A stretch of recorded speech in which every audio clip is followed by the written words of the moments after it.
Matio 1:10. Jesosy nidera ny jaona mpanao batisa. Matio 1:10 andininy 1 hatramin'ny 7. Ary rehefa vitan'i Jesosy ny nandidiany ny mpianany 12 dia niala teo izy hampianatra sy hitory-teny any an-tanànan'ny olona. Ary rehefa reny jaona tao an-tranomaizina ny asa nataon'i Kristy, dia naniraka ny mpianany izy hanao aminy hoe: ianao va ilay ho avy, sa mbola hafa no andrasantsika? Ary Jesosy namaly ka nanao taminy hoe: mandeha any ianareo ka ambarao amin'ny jaona zao renareo sy hitanareo zao. Mahiratra ny jamba ary afaka ny mandringa, diovina ny boka ary malady ny marenina. Atsangana ny maty ary ny malahelo dia hitoriana ny filazantsara. Ary sambatra izay tsy ho tafitohina noho ny amiko. Ary noho nilasa ireny dia vao nilaza ny jaona tamin'ny vahoaka Jesosy ka nanao hoe: izaho inona no nivoahanareo nakany anefitra? Volotara no ozongozon'ny rivotra va? Sa izaho inona no nivoahanareo? Olona mitafy soa va? Indro ny mitafy soa dia ao an-tranon'ny mpanjaka. Sa izaho inona no nivoahanareo? Mpaminany va? Eny, hoy izaho aminareo, sady mihoatra lavitra noho ny mpaminany izy. Izy no ilay voasoratra hoe: indro izaho maniraka ny irako hialohanao, izay hamboatra ny lalanao eo alohanao. Malakia 4:1. Lazaiko aminareo marina tokoa, amin'izay nateraky ny vehivavy tsy mbola nisy nitsangana izay lehibe no jaona mpanao batisa. Nefa ny kely indrindra amin'ny fanjakan'ny lanitra dia lehibe noho izy. Ary hatramin'ny andron'ny jaona mpanao batisa ka mandraka ankehitriny ny fanjakan'ny lanitra dia rombahina, ary ny mpandrombaka maka azy ankeriny. Fa ny mpaminany rehetra sy ny lalàna dia naminany hatramin'ny jaona. Ary raha mety mandray ianareo dia izy no ilay Eli izay ho avy, izay manatsofina ho enti miaino, aoka izy hiaino. Fa tahaka ny inona no hanoarako ity taranaka ity? Tahaka ny ankizy madinika mipetraka eny an-tsena izy, izay miantso ny namany ka manao hoe: efa nitsoka sodina taminareo zahay, nefa tsy nandia ianareo. Efa nanao feo fisaonana izahay, nefa tsy nitehatratra ianareo. Fa tonga jaona, tsy nihinana na nisotro, ka hoy ny olona: manana demona izy. Tonga ny zanak'olona mihinana sy misotro kosa, ka hoy ny olona: indro olona fatra-pity hanina sy mpisotro divay, sakaizan'ny mpamory-hetra sy ny mpanota. Fa ny fahendrena dia hamariny ny asany. Meloiny Jesosy ireo olona tsy miraharaha.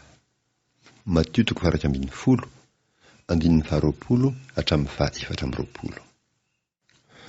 Ary tamin'izany dia vao niteny mafy ny tanàna izay nanaovany ny akamaroany asany lehibe izy, satria tsy nibebaka ireo, ka nanao hoe: lozanao ry Korazina, lozanao ry Betsaida, fa raha mba tany Tiro sy Sidona no natao ny asa lehibe izay natao teo aminareo, dia ho efa nibebaka ela tamin'ny lamba fisaonana sy ny lavenina ireny.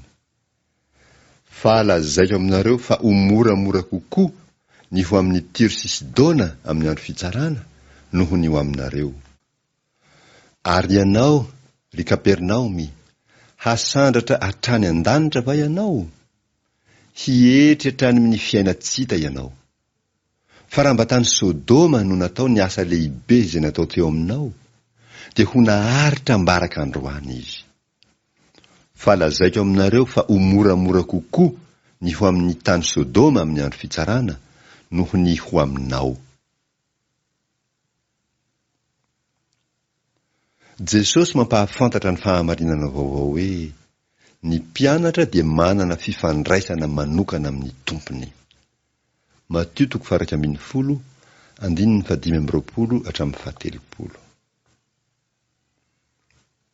Tamin'izany andro izany dia namaly Jesosy ka nanao hoe: mideranao aho, raiko, tompony lanitra sy ny tany, fa nafeninao tamin'ny hendry sy ny manatsainy izany zavatra izany, ka nasehonao tamin'ny zaza madinika. Eny raiko, fa izany no sitraponao.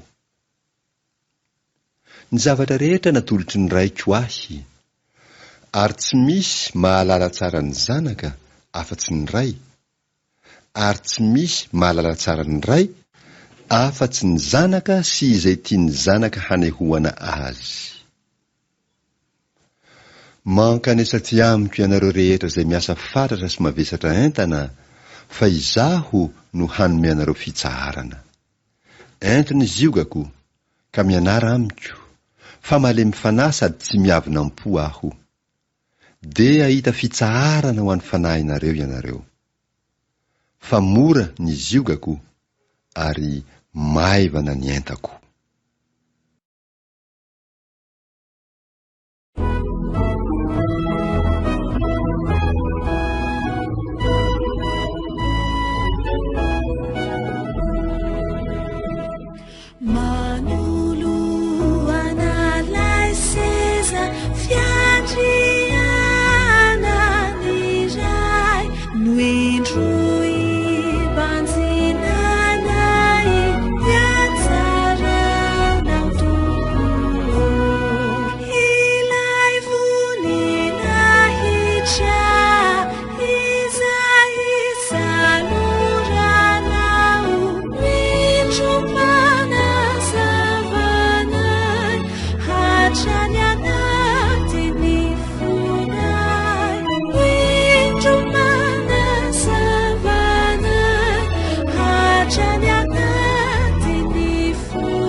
Benefit